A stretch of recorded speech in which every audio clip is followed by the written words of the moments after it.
તો મહત્વપૂર્ણ સમાચાર ચંડોળા ડિમોલિશન મુદ્દે ગુજરાત હાઈકોર્ટમાં સુનાવણી થઈ અને હાઈકોર્ટે સ્ટેની અરજી ફગાવી દીધી।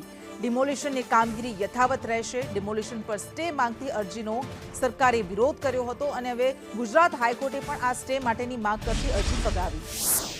હાઈકોર્ટે એવું કહ્યું કે જો આ લોકોની પાસે 2010 પહેલાથી રહે છે એના કાગળો હોય તો એ કાગળો સરકાર સમક્ષ મૂકે તો સરકાર 2010 અને 2013 ની નીતિ પ્રમાણે એમને વૈકલ્પિક વ્યવસ્થા આપવા માટે બંધાયેલી છે।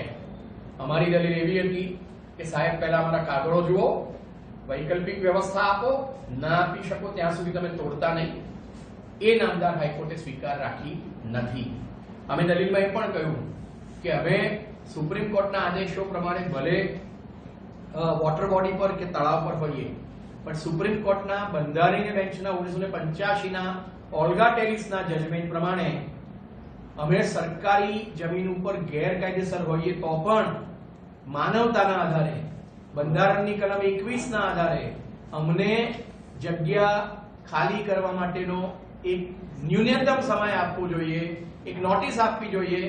એ અમારો અધિકાર છે અને આ અધિકાર ફક્ત ભારતના નાગરિકને નહીં કોઈ પણ નાગરિકને અહીંયા આપવામાં આવ્યો છે અને ભારતના બંધારણની કલમ 14 જે સમાનતાની કલમ છે અને ભારતના બંધારણની કલમ 21 જે કહે છે કે દરેક વ્યક્તિને જીવવાનો અને માનભેર જીવવાનો અધિકાર છે, તેને તેની સંપત્તિથી પ્રોસેસ અને પ્રોસિજર ફોલો કર્યા વગર તેને દૂર નથી કરી શકાતો। એ ભારતના નાગરિકો અને બિન નાગરિકોને લાગુ પડે છે તેવા સુપ્રીમ કોર્ટના આદેશ છે।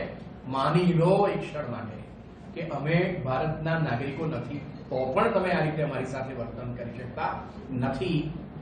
આ દલીલ કરતી વખતે આધાર કાર્ડ, ઇલેક્શન કાર્ડ અને બધા કાર્ડો રજૂ કર્યા છે પણ અત્યારે સ્વયં સ્પષ્ટ છે। સંક્ષિપ્તમાં કહીએ તો ચંડોળા તળાવ ઉપર આ અરજદારોના ઘર તોડવા સામે નામદાર હાઈકોર્ટે સ્ટે આપવાની ના પાડી છે। અમારા પુનર્વસવાટ અને પુનર્સ્થાપન માટેનો ઓર્ડર પણ કર્યો છે એ શરતે કે અમે 2010 પહેલાથી રહીએ છીએ પ્રસ્થાપિત કરી શકીએ। અને 3 કારણ કે સરકારે સવારના પોરની અંદર એફિડેવિટ આપી છે જેનો જવાબ આપવા માટે અને ત્યાર પછીની સુનાવણી વેકેશન પછી રાખી છે એવો નામદાર હાઈકોર્ટે આદેશ કર્યો છે।